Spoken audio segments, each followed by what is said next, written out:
वो जो 21 अक्टूबर को आए थे और कहते थे साड़ी गल हो गई है, वो आए थे प्राइम मिनिस्टर हाउस में बैठ के मीटिंग्स करने, और आप लोगों ने उसको तंदूर पे रोटियां बांटने में लगा दिया है। वो आया था 21 अक्टूबर को कबूतर उड़ाना था और 8 फरवरी को आपने उसके तोते उड़ा दिए। तो पाकिस्तानियों, आप लोग खड़े हुए हैं, इंशाल्लाह हम अपना मैंडेट जो है वो वापस लेंगे और खान साहब को बाहर निकालेंगे इंशाल्लाह।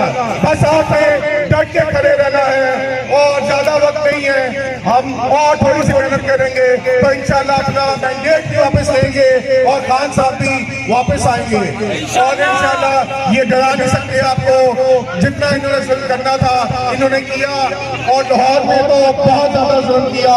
हर बंदा या तो जेल में था या घर से भागा हुआ था, और आप इस तरह खड़े रहे। सलाम है आप लोगों को कि आप खड़े रहे, थोड़ा सा और खड़ा होना है और हम इनके हलक से इंशाल्लाह अपना मैंडेट वापस लेंगे और खान साहब को भी बाहर निकालेंगे। और खान साहब जब आएंगे इंशाल्लाह तो मुल्क सही डायरेक्शन में चलेगा और तरक्की करेगा इंशाल्लाह।